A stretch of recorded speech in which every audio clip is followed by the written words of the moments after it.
Nope, this is not a re-upload, this is a new video. Yep, I finally got something that is new. Apologies for the recent crash out, by the way. Now, some of you might be asking where part 3 is. It'll come out, hopefully. I also have to re-upload the part 2 ranking video, but I have to do some slight edits for various reasons. You may also be asking why I'm posting this review of this OVA when it came out after part 3. Well, I don't have much material to make videos at the moment other than this and part 3. I haven't made a proper video since 2023, yeah, it's that long.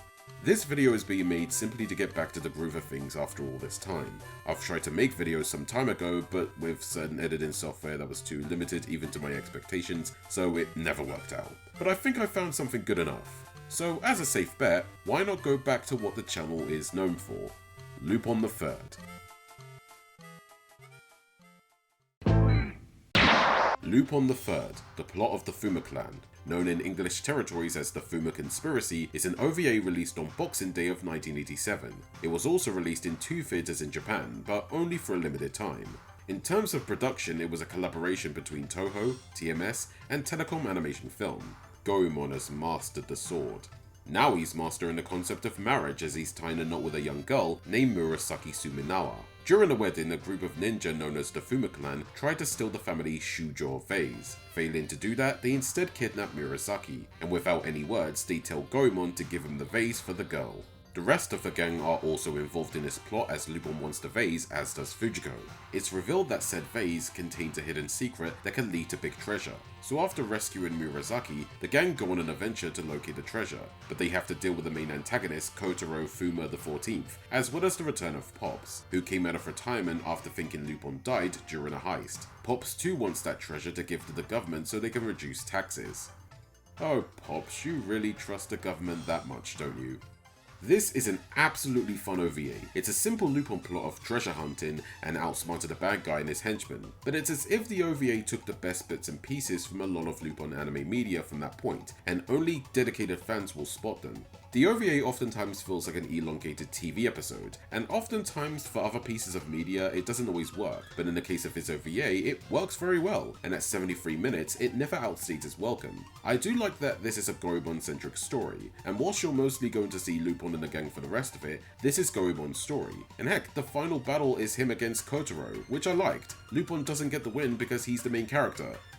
You know, unlike a certain Dragon Ball movie. The idea of Goemon getting married is a funny aspect to the plot, though if you know how things go, the status quo will prevent any changes from happening. Murasaki is the Lupin girl for this adventure, though her heart belongs to Goemon, and I do like her. She gets into the adventure with the gang with no fuss. She helps the gang to locate the cave to find said treasure, and her being a damsel in distress comes and goes and the plot continues. Which is pretty cool, less bollocks to deal with. Now, there was going to be a segment in this video where I talked about the supposed age gap between Goemon and Murasaki. From what I researched in 2024, she was apparently 16, and I was going to quickly talk about how awkward the relationship was. But according to the July 1987 issue of Animage, she's actually 18 when the marriage begins, so by law, she's an adult, so technically shouldn't be awkward. As for Goemon, he looks as young as Murasaki, so is not as awkward as I first thought, though his age is still a mystery. I think it's the art style that might confuse some, but whatever. Since I can't get much from this OVA, my headcanon is that the gap is short enough to be acceptable and move on.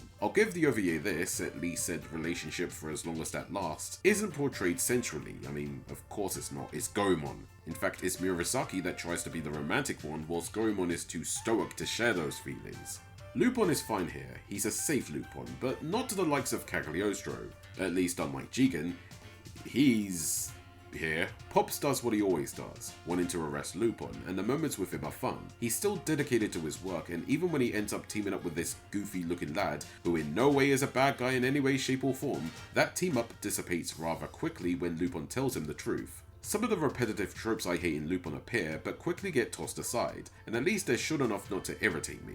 Fujiko is, for the most part, Fujiko. She's involved because treasure is involved, and while she's the one to find a key in a vase, that key is meant for a lock that Murasaki's grandfather destroyed beforehand. So she's here because, whatever, we need the Lupin gang to be in this OVA, and while she does get captured by Kotaro, she gets out of her ropes as quickly as she's captured because the OVA likes to do that, not complaining.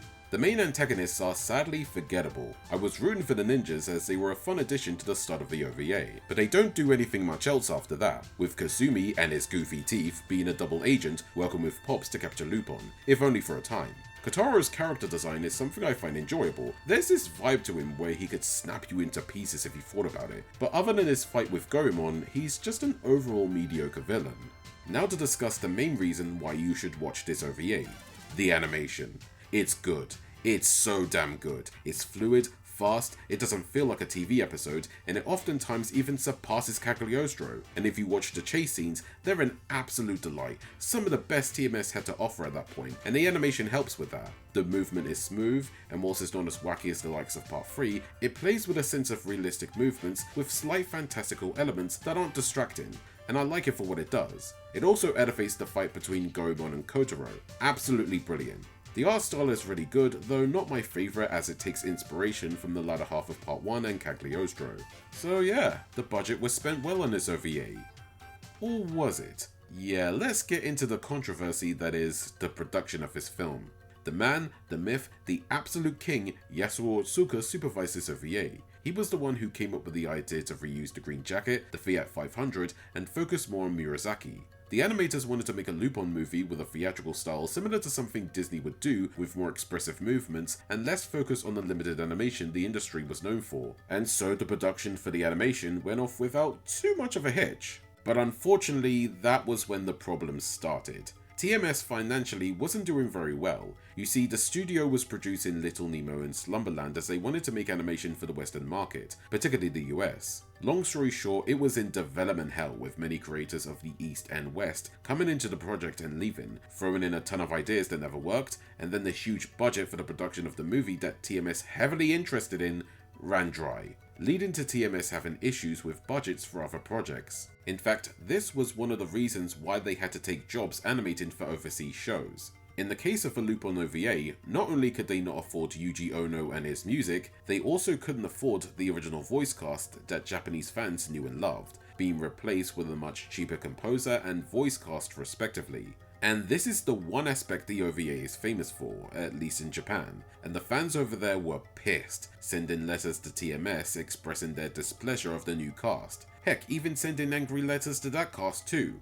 But they weren't the only ones mad, so were the original cast. See, Monkey Punch, the creator of Lupin III, was told that there was to be a casting change, and he told TMS to get the blessings from the original cast to use the new cast. TMS did not. The original cast only found out after the release of the OVA, and were not happy about this, with even Yasuo Yamada, the original voice actor for Lupin III at the time, thinking Kato was to blame for this change when that wasn't the case, leading to a spat that led to a difficult relationship between the two thereafter, even up to Yamada's death, with Kato in tears at his funeral realizing this misunderstanding was possibly never resolved. Wow, that's some sad stuff right there. This is an absolute disaster of a production, and it's a miracle it ended up being good despite everything. And as for the voice actors, I don't vibe with them either, though not to the point where I would wish for their demise like some Japanese fans at the time. I'm assuming, by the way. But it goes to show that Western fan bases aren't the only folks that can be incredibly toxic. They try to emulate the original voices, and they do try their best. They do their best, and you'll eventually get used to the voices, if only for this OVA. I'm well aware it's not the same, it doesn't feel the same, and I'm gonna defend the cast as it wasn't their fault. TMS screwed up, and when shit hit the fan, the cast took the brunt of the blame. Typical Japanese stuff. Which is quite sad despite it all. But who are the cast? Toshio Furukawa, who voiced Lupin III, voices Piccolo in the Dragon Ball anime franchise, Shin in the Hokuto no Ken anime in the 80s, and returned to the Lupin anime as Lupin II in the Lupin Zero miniseries. Kanato Shiazawa, who voiced Goemon, voiced Rei in the Hokuto no Ken anime in the 80s, and many more roles. Banjo Ginga, who voiced Jigen, was the narrator in the Hokuto no Ken anime in the 80s. Saizo Kato, voice of Pops, voiced Generalissimo Barcom in the Hokuto no Ken anime in the 80s. Kohei Mayuchi, who voiced Murasaki's grandfather, did some roles in the Hokuto no Ken anime in the 80s. Mami Koyama, who voiced Fujiko, never had a role in the Hokuto no Ken anime in the 80s, but she did voice these iconic characters. And Mayumi Sho, who voiced Murasaki, voiced Chi-Chi in the Dragon Ball media up until the 90s. And no, she too did not voice any characters in the Hokuto no Ken anime in the 80s. 5 out of 7 ain't bad. Why did I specify that anime over everything else? Because it's Hokuto no Ken. Nothing else matters. At least to me. Again, to me, the voice cast isn't distracting enough to be a bother, but it was bothersome to Japanese fans, and whilst a few have completely disregarded it even to this day, some have warmed up to it, probably because the voice cast has changed since then due to deaths and retirements. However, most Western fans love the OVA all the same, mostly due to the animation. It was loved enough for the producers of 2022's The Bad Guys to take a scene from this OVA. What? Most of what is now considered to be a franchise was inspired by Lupin III? Huh, good to know. As for Toshio Furukawa, who played Lupin in his OVA, the hate he got from fans was so traumatizing it almost made him quit voice acting, and it seems he barely, if ever, talked about his role until recently when Japanese fans warmed up to the OVA, as well as his performance, which led to him proclaiming that he's proud of his voice work on the project despite everything, which is a nice end to the controversy. And how about that soundtrack, composed by Kiyoshi Miura? Is it me, or do a lot of OVA from the 80s sound similar? That vibe of cheap synth and a sense of coolness that should sound embarrassingly cheesy but avoids that notion by being oddly endearing. You know, that just about sums up this soundtrack. It ain't no Yuji Ono, but... Nah, this isn't Yuji Ono. It's not bad, but not my favourite. There isn't a lot of jazz, so for those used to past and future soundtracks, be prepared for something a bit different. And whilst there are a couple of catchy songs, especially the track Snap Pop, it just doesn't hit like previous soundtracks. I heard he's known for composing for commercials, and yeah, that does start to make sense. Nevertheless, he gave the OVA a soundtrack when Ono couldn't be hired, so I'll give him some credit. Overall, the plot of the Fuma Clan is a surprisingly excellent adventure with a fun plot, great characters, apart from the antagonists, and stunning animation. And whilst the soundtrack isn't favourable, and the replacement cast, whilst good enough and deserved a pat on the back for their attempt, the vibe felt off, though not enough to be off-putting. I did enjoy the ambition here, and it paid off very well.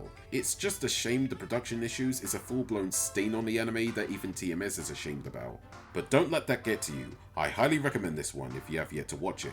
It's available on DVD via Discotek Media in the US, though it is out of print. There was an earlier release by Animigo, released in 1994 with an English dub of his own, but due to legal issues with the LeBlanc estate, Lupin's name was changed to Rupon, because Japanese language. And no, most English fans do not like said dub. And to my surprise, the UK got a release of its own in 1995 on VHS, though it's the Japanese original with English subs. Nice. Hopefully one day the OVA gets a HD remaster, as it sorely needs it. Well, that's about it for now. Other than part 3, what's actually the future for this channel? Honestly, I don't know. I feel new videos will come out slowly, though hopefully not 2 to 3 years of waiting. I also have to take into consideration the changing of the times. The internet is getting more restrictive, the world is getting more divisive, especially given recent events. I'm getting older, my tastes in media have slightly altered. I don't know what the future holds. I really wanted this year to be where things get better personally, but the world doesn't see things that way in more ways than one. The only solution is touching grass at this point. Whatever, it is what it is, I guess. But you know what? I don't want to end on a low note. Let's end on a high. Oh, brother, this guy stinks!